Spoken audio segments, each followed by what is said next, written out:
இன்னொரு சின்ன தம்பி இருக்காங்க. பெரியவன், இவனோட பெரியவன். அண்ணன் தம்பி இல்லைல்ல, யார் வந்து உன்னை கேட்பா? ஏன் வந்து உன்னை கேட்பான்? வர சொல்லு பார்ப்போம். இப்படி கெட்ட வார்த்தையில் என்னை ஒன்றும் பண்ண முடியாது. இவனுக்கு ரொம்ப சீரியஸாக ஆயிடுச்சு மேடம்.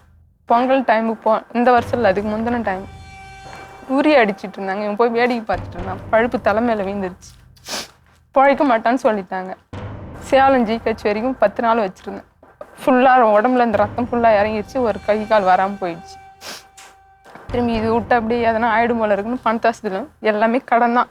நானே வந்து நகையெல்லாம் அடவில் வச்சு எக்ஸ்ட்ரா ஏற்கனவே வச்சு இந்த நகை மேலேயும் பணம் வாங்கிட்டு ஹாஸ்பிட்டல் போயிட்டு உடம்பு பார்த்துட்டு வந்து சாமி கிட்டல இனிமேல் எங்களால் காப்பாற்ற முடியாது, நீங்கள் ஏதாவது சாமி வேண்டிக்குங்க அப்படின்னாங்க.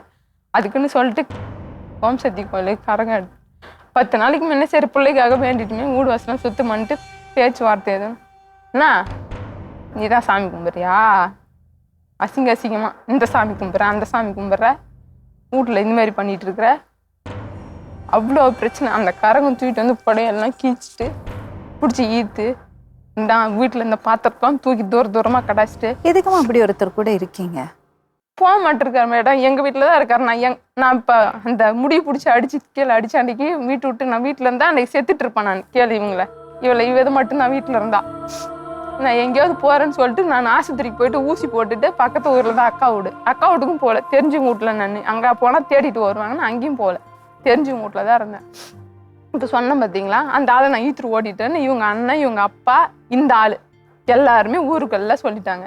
ஈத்துரு ஓட்டிட்டான்னு. பக்கத்து ஊரில் தான் ஒரு 10 நிமிஷம் தான். இந்த வயசுல இருக்கிறது பசங்களை டிவியில் காமிக்க கூடாது, அவங்கள உள்ளேயே கூப்பிடக்கூடாது. But day in and day out இந்த குழந்தைங்க அனுபவிக்கிறது வேதனை என்னது? இதுக்கொசரம் தான் நம்ம தினமும் சாவறாங்க அவங்க. வேற நம்ம வந்து குழந்தைங்களுக்கு தெரியக்கூடாது, அவங்க தேவையில்லாத விஷயங்களுக்கு எக்ஸ்போஸ் ஆகக்கூடாதுன்னு ப்ரொடெக்ட் பண்ணணும்னு நினைக்கிறோம். ஆனால் அது எவ்வளோ ஹிப்போக்ரஸி மேடம். வந்து அனுப்பிட்டு இந்த பாப்பா பக்கத்துலேயே படுத்துருக்கு மேடம். எனக்கு வந்து தப்பாக நடந்துக்கு பார்த்தாங்க. என்னால் முடியாது, நீ இந்த மாதிரிலாம் பேசுகிற, என்னால் நான் இது மனசில் வச்சுட்டு தான் இன்னும் 2-3 நாள் டைம் கொடு எனக்கு, நீ இவ்வளோ பேசியிருக்கிற, நான் மாற்றிக்கிறேன் என்னன்னு சொல்லிட்டு அடிச்சிருவாங்க, பிடிச்சி ஈக்குறாங்க. பயந்துக்கிட்டு தான் ஏதாவது பண்ணிடுவாங்கன்னு சொல்லிட்டு பசங்க முன்னாடி இதெல்லாம் பேசுறீங்கம்மா.